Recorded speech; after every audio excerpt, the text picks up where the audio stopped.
Imagine this, 2025 space games might just redefine parts of the genre. Now, we've spoken about things like that before, but there are some pretty interesting games coming out this year, both from indie studios as well as some really big publishers. And I don't think it's an overstatement to say that many of us have been waiting for games like this for a very long time. Whether you're into deep space exploration, spaceship-focused combat, building empires across space, there looks like there's going to be something here for you. So today I'm going to talk about the space games for 2025 that I'm most excited to try out, along with touching on some of the features that I feel might have a wider reaching impact. And we're going to start with Jump Ship. Now this one is visually very appealing, it has some really good looking graphics to this. It's been in development for a very long time. It was originally known as Hyperspace, it's now known as Jump Ship, and it is very much about spaceships. As you'll notice from the footage on screen, it is heavily combat-centric. Players take on the role of crew members, help pilot and otherwise control ships, as well as get in heavily based combat both inside your ship as well as outside your ship.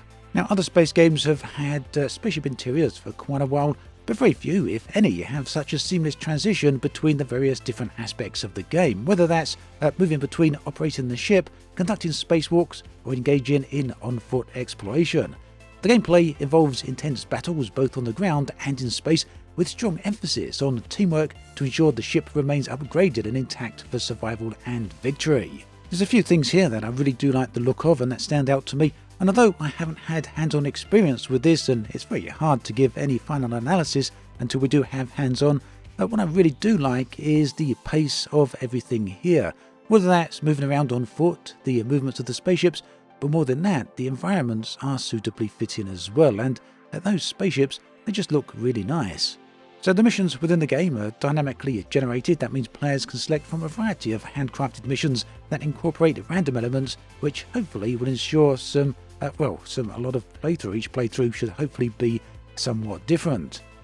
Now, as said, there's also that seamless transition between the ships and other aspects of the game. The game allows players to switch effortlessly between controlling the spaceship, performing spacewalks and exploring planetary surfaces, all of this without interruptions. And although other games, notably Star Citizen and a few others, do have all of this, none of them really do it quite so smoothly, and this is done in such a way as to maintain action and pace.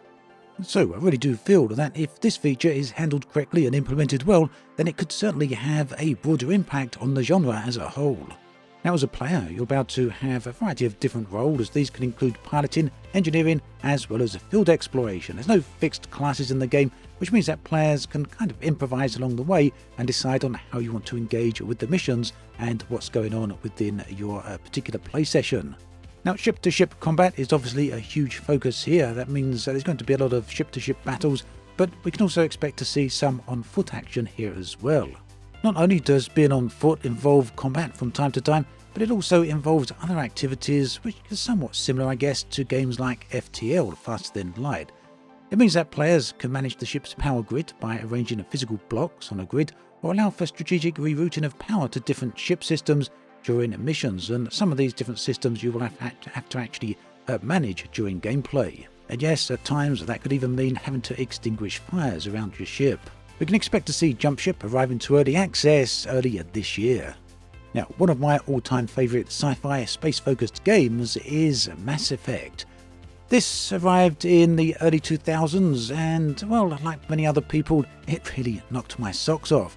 Not only did it have an expansive environment, but I just really liked the way all the characters were portrayed, the deep storytelling and the beautiful design of all the aesthetics. Everything sort of come together to make Mass Effect far more than the sum of its parts. Mass Effect 2 was also a great game, and despite some of the flaws that a lot of people had at the time, I also really enjoyed Mass Effect 3. The less said about Andromeda, the better. Now, what has this all got to do with the next game I'm going to talk about? Well, Exodus is an upcoming adventure role-playing game which is also set in a richly detailed space environment, a space kind of odyssey here, I guess. It's developed by Archetype Entertainment, which is a division of Wizards of the Coast, and the studio comprises of talent from renowned companies such as BioWare, Naughty Dog, 434 Industries, as well as Electronic Arts. And yeah, it's pretty obvious here, just from a very quick and first glance, that everything is highly inspired by Mass Effect. There's some absolutely stunning graphics going on here, And although a lot of it is from pre-rendered scenes here, we've got a lot of cinematics, there are a few clips out there already of in-game gameplay, just to give us a bit of an idea of how things should play out. Now, in terms of plot, it's set in the Centauri cluster, and Exodus begins in the year 2200 or 2200, when humanity has abandoned Earth, unfortunately, due to it dying. I wonder why. And they're out there to seek a new home. But that's just where the background history begins. That's not where the story itself is set. The story is set tens of thousands of years into humanity's future, where an ark of survivors arrives at the planet Lydon after being relocated by advanced technology. And they find themselves in a galaxy that is very different to our own in many different respects. One notion I do like here is the idea that there's no real aliens out there, that all the alien races that have spread around the galaxy are offshoots of life found on Earth, which have over time have been genetically altered and then evolved. In terms of gameplay, Exodus is about third-person gunfights, melee combat, exploration, the social interactions, with a massive focus on time dilation, which is a significant narrative element, and this affects the relationships between the characters and their respective homeworlds. As you move through the story, you will return to your homeworld after a bit of exposure to time dilation to find that many decades or even many centuries have passed, and you can thereby see that the effect that your decisions in the past have had on society's future or your present. In terms of the wider impact of this game, I don't think it's an exaggeration to say that Mass Effect did have a massive impact on the industry as a whole, and certainly on the RPG genre. Now, if Exodus manages to achieve its goals, specifically in terms of its storytelling and these time dilation effects, I do feel that just maybe we could see repercussions of this in other games. Now, I don't believe there's an official release date for this one just yet. I'm hoping it's going to be 2025, late 2025. I think that's the general expectation, although there may be room for this happening in 2026. But, you know, really looking forward to this one. I absolutely love Mass Effect, and anything that's even remotely similar, I just can't wait to play and try that out. So hopefully we see this year rather than next year. Now, as I said at the start of the video, the titles I've selected to highlight in this video are here for two different reasons. Firstly, because I'm just really keen to play them, and secondly, because I feel they will each have elements within them that might dramatically have an effect on the genre as a whole. Now, Fallen Frontier, of course, is a space game. I really do feel that given time, once it releases, it's going to have a bit of a defining effect on the RTS genre.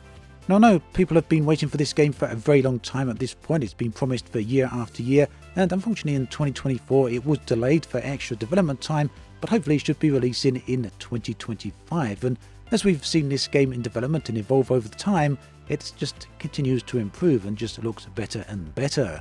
Now, the game is being developed by Stutterfox Studios. It's being published by Hooded Horse. You find yourself in a massive star system that's teeming with planets, moons, asteroid fields, as well as a nebula. Now, whilst the game is primarily all about RTS, it seems to me that it's far more expansive than a typical RTS, and what you can expect to see here is elements such as exploration and infrastructure, combat mechanics, logistics and supply chains, ship design and customization, crew management, as well as later, hopefully some suggestions here that we can expect to see modding support as well. Now, in terms of exploration and infrastructure, players here explore the universe using probes, scout ships and recon stations, and build upgradable essential facilities such as shipyards, supply depots, refineries and recon stations. All of these are crucial for maintaining operations and advancing technological capabilities. Naturally, where you've got empire expansion, you're going to end up with combat, and the game does feature what appears to be some intricate combat where each ship has vulnerable subsystems, and these can be damaged or destroyed. Battles require tactical maneuvering as smaller, more agile ships can outmaneuver and defeat larger vessels, and this can be done through ambushes or just using superior tactics. It's also possible that errant shots will end up causing collateral damage by hitting unintended targets. That's something to watch out for, and something we don't really see all that often. Now, one thing I'm particularly keen on seeing in Fallen Frontier is the crew management. You do have command crews, and all of these consist of named individuals with unique traits and abilities, and this will overall impact your fleet and flotilla efficiency. That means capturing enemy officers provides strategic advantages such as valuable intelligence or tactical leverage. and the same will happen if you lose some of your command crew out there in space. Say they eject in an escape pod and get picked up by the enemy. This could spell disaster for you, because under duress they may reveal information to the enemy about your fleet. So there's two areas that I feel the Fallen Frontier might have a big impact on the wider RTS genre, specifically the RTS space genre. And yeah, that's without hands-on experience with actually playing it. This may be dramatically more so. There may be a lot of other areas that could have an impact, but just based on what we've seen so far, I do feel that what we've discussed so far about crew could have a broader impact. Another thing I really do feel is going to have an impact is the way we can navigate around these star systems. It's in the way in which we can zoom out from specific areas right to a broader view, a broader perspective, and then in on other areas, whilst simultaneously combat and other activities are happening all around the map. I do feel that that is a pretty big deal. Despite all its time in development then, I still remain very keen to try out Fallen Frontier, and I hope we see it sooner rather than later. Another game that's all about empire building is Starminer. Now this is another one that I really do like the idea of, and in fact I have had hands-on experience with this one over, during December actually, and there's a video out there about that if you want to check it out. I'll try and make sure to link that in the video description.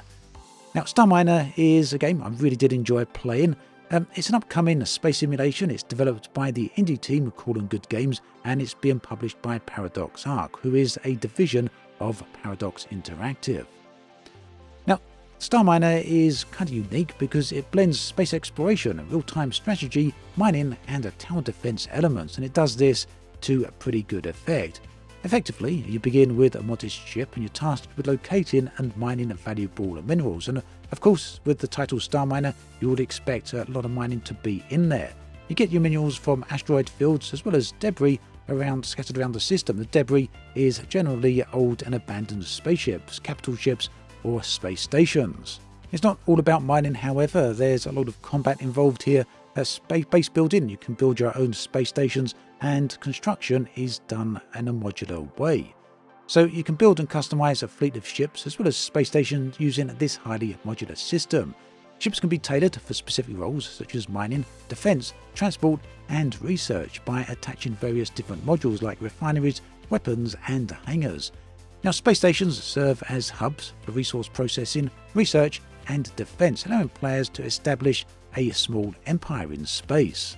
Starminer goes quite a bit deeper than some other games out there, it actually goes out this way and employs Newtonian flight mechanics, and this requires players to manage ship maneuverability using retro thrusters.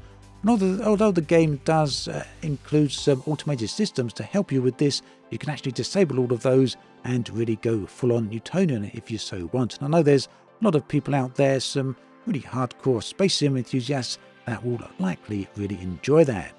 When it comes to the overall different playstyles, the game mode, we've got a campaign mode, which is a story-driven experience where players can complete missions and build megastructures and stargates using the various different resources in the game. There's also survival mode, where players have to withstand continuous waves of enemy onslaught.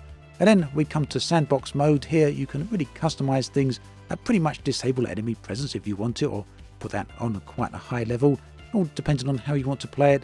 Here it's all about the gameplay mechanics, and you can tailor the overall experience to suit your own particular playstyle. So yeah, Starminer coming this year, and based upon my own playthrough, I think the thing that perhaps might have a broader impact on other games is the hybrid nature of this one. The way it combines base building, tower defense, RTS and other elements is pretty unique, and it's done so in a very compelling manner. Now, moving on, we come to Alliance of the Sacred Sons. This is a grand strategy game that is set in the far future, and it's been in development to this point for quite a long while, but it does look to pretty much do what you'd want it to do, in the sense that it takes on board many things we've seen in the likes of Stellaris, but also tries to expand upon these and go in its own direction. So at its core, the game combines classic 4X elements such as exploration, expansion, exploitation, and extermination. It's also got some deep character here with house management, which is being referred to by the developers as the fifth pillar of the X. This technically, they're claiming, is a 5X game. So depending on how this is developed, and also of course how it's received by the players, This could either just be a marketing spin, or it could turn out to be a very literal and real thing. The fifth pillar here then, the fifth X, is for exist. And this is because your character is not immortal, and the game ends if you die or are deposed. Each turn represents a quarter year, during which you have only a limited number of action points to spend on initiatives, conversations, and projects. This forces you to choose your priorities very carefully. Now, the Empire itself is composed of multiple great houses, each controlling territory and possessing unique specialities. They may excel at mining, farming, government, military, or other fields. Maintaining or manipulating relationships with these houses is a cornerstone of the gameplay, and friendly houses grant resources and support, whilst hostile ones may withhold materials or attempt coups. You assign important roles, including the 5 primes, to individuals from these houses, and these shape how resources are allocated or collected and how efficiently your empire functions. Naturally, being a grand strategy title, throughout the game you must expand your territory, undertake crucial diplomacy, and prepare for renewed threats from the alien presence. So this has all the hallmarks of a good grand strategy title, but it's the fifth X here, the exist element, that really could make it stand out. We'll have to see how that one plays out. So there we have it. There's a selection of games that I'm really looking forward to trying out in 2025.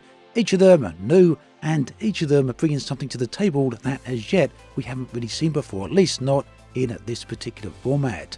Let me know what you think about this in the comments section below. I'd love to hear from you. As always, thanks for watching, and I'll catch you next time.